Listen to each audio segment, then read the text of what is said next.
Hi everyone, Rudy here. So the patch notes for season 21 have just come up a few hours ago, and I went over them live on stream and we were discussing. I made the free planners and lots of questions. So with this I'm going to try to consolidate all the info that we have so far and show you a little bit like what I expect and how it's going to be.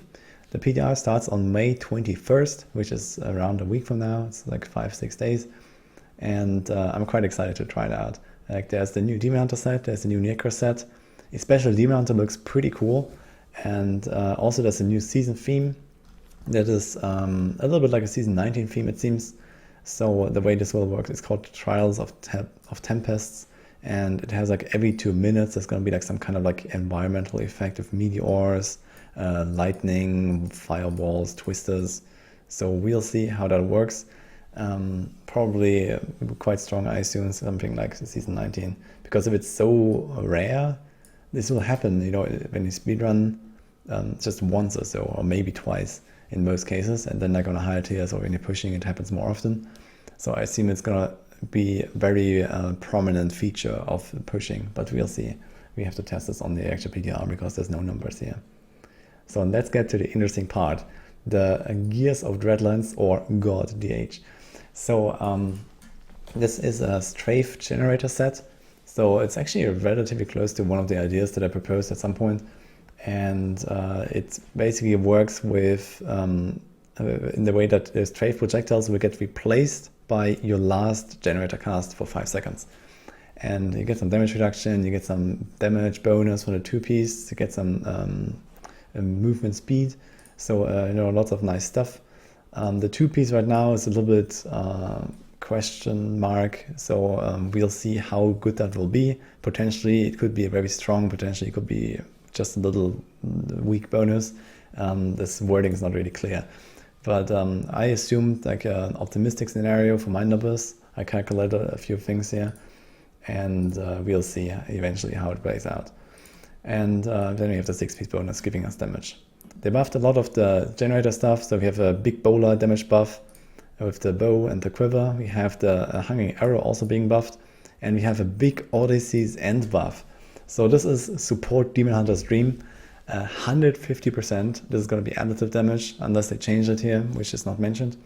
And this is huge. So for foreman, I think you could potentially replace monks with this, just like that, because you buff like the DPS by a lot, like around 50% more than what you do right now, but in some cases maybe even more, depending on, you know, the exact part you set up. And yeah, this will be very noticeable for support Demon Hunters.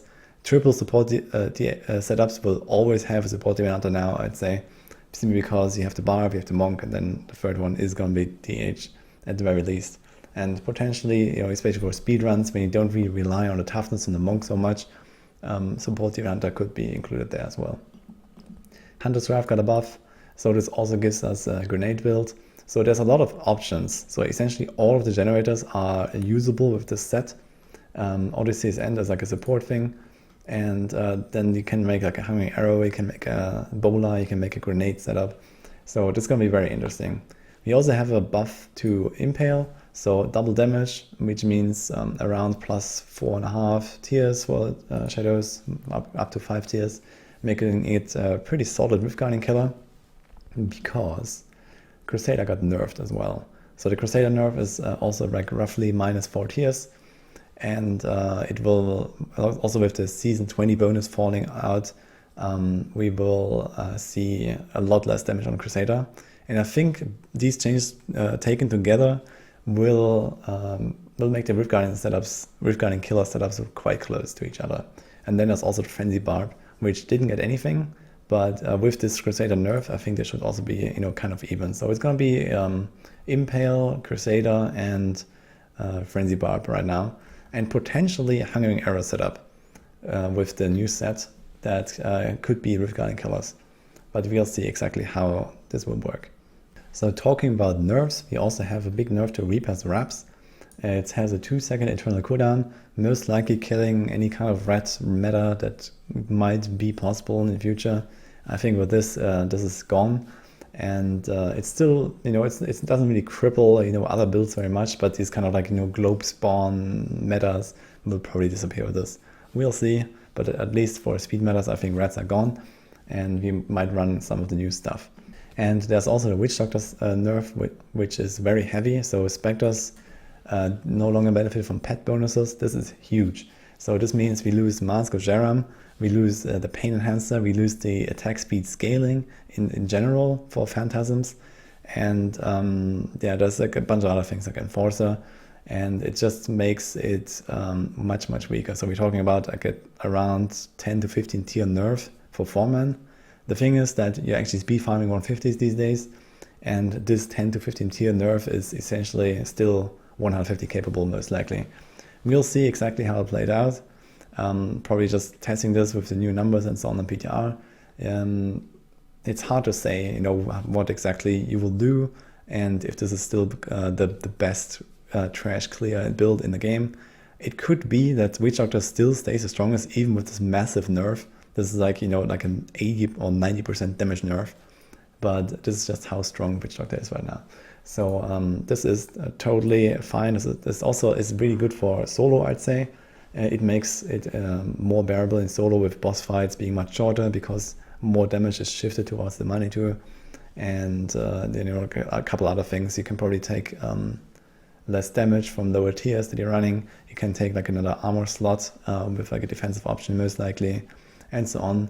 So this will make solo Witch Doctor especially much more interesting, I'd say, because you don't have to make like 6 minutes for Rift Guardian or so. So the new Necromancer set, Masquerade of Burning Carnival. This is a Simulacrum Bone Spear build. So it has Simulacrum, but it actually doesn't stack cooldown reduction. So they really made it so that you're not going for like another Land of the Dead, wait for cooldown stuff, which is very good in my opinion. So both these sets I think are well designed in like how they work, and I think they're like relatively creative. So I like that about both of them. And here it's like, this kind of like generic attack build, but you also have to manage your resources well. You have to manage your simulacrums and so on. And for Necromancer, especially for solo, I think that's going to be quite fun to play. So this has a lot of damage reduction from the 4-piece. This is essentially dividing the incoming damage by 6, because you have 2 simulacrums. They take some of your damage, and you have damage reduction by 50% anyway. Then you have simulacrums gain all runes. This means double the maximum essence. It means all curses when you apply a curse. So you get all 3 curses, which is really nice. And there's a bunch more things like the simulacrums get sacrificed when you would die and this kind of stuff. And we have this effect of the cooldown is refreshed when you die. So they are immune and they will be sacrificed when you will die. And then you kind of have to decide if you wait out the cooldown or if you die on purpose to get the cooldown back. Because like this with the buffed Haunted Visions, they last forever. So it's not like draining your life that much anymore. And you have like perma simulacrums running around shooting your bone spears. And they shoot while you aim. So you have a lot of control of it compared to other pet builds. So this is pretty cool about it. And I think this will be quite interesting to see. And here we have like the big damage buff. The 6-piece bonus makes it so that with simulacrums, they should not proc area damage, but your own damage will. So in very big pools, your damage will be close to the same value of the simulacrums. Otherwise, simulacrums will deal more damage, probably like something like 2/3 or so on average of your total damage, maybe more, up to like 3/4 or even 80% or so. So yeah, there's a couple other buffs. You have like Grasp of the Essence, so Corpse Explosion buff, both to the item and also to the skill itself, I believe, which is here. We also have like some other small buff for Necromancer. You don't consume the pets anymore when you proc. You have like these other passives here that you can potentially use for the new set. And this is about it. And then like Pestilence, Inarius, like some small stuff. Chesses got changed so that your own damage is increased, not your pet damage. So maybe this could be like a setup that you can run, or yeah, depending on the build, I guess. You have an interesting effect for Stone of Jordan. So it makes it so that all elemental damage bonuses are equalized, and this most likely only takes the bonus from items into account, or maybe also from skills like Flame Blades. But I don't think this would work with Convention, because Convention doesn't actually add elemental damage. It's like a straight multiplier. that is active for one element. So it's like a different kind of like category. But like you can't just go convention plus Donald Jordan with this and expect to just deal 200% all the time.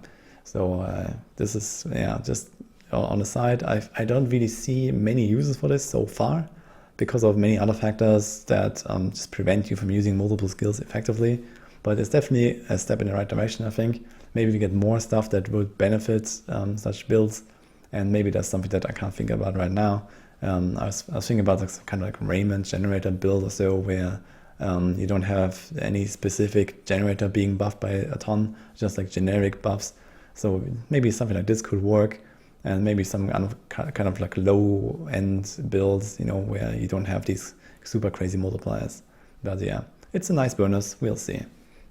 So with those patch notes out of the way, I can show you a little bit of the setups that I've done. So I made some tier planners, especially for DH, but also for the Necro. And I have like placeholder Marauder set here. I also have all the links in the description if you want to check out what I made.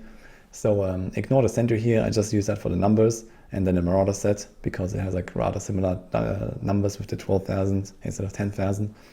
And this is like how such a build could work. So the way this, like I imagine this to be played, is you have Pain Enhancer, so you try to be close in like inside of the big pool. You get lots of attack speed from Pain Enhancer. You stack up the 2-piece bonus, which gives you a lot of this momentum, it's called. So this is the buff you gain from the 2-piece. Essentially, it's more damage per stack, and you try to shoot a lot of generators. And then when your convention cycle comes up, you start strafing, and you deal tons of damage with the stacks. And your stacks will slowly dissipate over time while you're strafing. So you try to go back to spamming generators after the convention is over. So this is kind of the rough idea. And then we have like this the setup here with Odyssey's End, and we have Entangling Shot. So you can use Entangling Shot and stack up this damage buff right before your fire convention, for example, because you have fire boulders. So I think the synergy is pretty cool. And like most of these Demon Hunter builds will probably work rather similar with Odyssey's End. And then here's a grenade setup, for example. And then here we have the Rift Guardian killing setup. And that's also like kind of similar. So you have like a Entangling Shot for the bonus. The good part about Rift Guardian Killer Demon Hunter is you still bring a huge damage bonus with the Odyssey's End. So this is really something that is not to be neglected. We'll see how good the damage potential really is. With the Devouring Arrow, you could potentially deal insane damage. You'd have to see if, for example, Vala's Bequest works with this, and so on. And I'm just really curious about the damage potential. Yeah, new Necro set. I think it could work something like this. So you have like the set equipped, you have Orgils, you have Cypher's Cycle, and then the Maltorius. And it's like a Bone Spear, like poison build. You have Cursed Scythe, that also gives you like lots of essence when you hit multiple targets. And then these kind of like other skills here that support this whole build a little bit. So obviously I'm not going to cover everything in detail now because I haven't even played them. I haven't really seen the sets and so on. It's just like to give you a rough idea of what this could be. And we'll see in a week or so when we actually go deeper into the testing. And then I can also start making some guides later on. So just like a quick overview here. Overall, I gotta say that it looks pretty interesting. I like that the season bonus is gonna be a little bit special again, like in season 19. I dislike that it seems extremely passive. So it's kind of like, okay, you're watching the 2-minute timer and then something happens. And depending on how good it is, you might ignore it, or it might be completely game defining. We'll see. Yeah, just you can't really do much about it other than making a pool before. So this seems kind of but maybe it's gonna be quite fun. We'll see.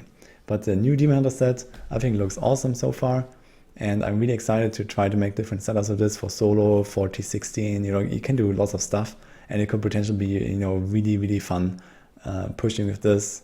I think even right now, depending on how exactly everything plays out, it will beat Rapid Fire for Demon Hunter and solo. And I also believe that the Necro, at least for solo, will beat all the other Necro sets. But in 4-man, we'll see about Witch Doctor.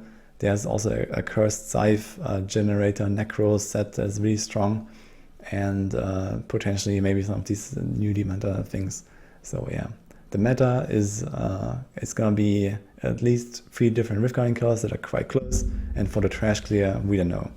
And speed meta also, it could be some of this like new Diamante stuff. This is moving very fast with these momentum stacks most likely, and I think this is very well suited for some kind of like speed farming setup. So yeah, this is that.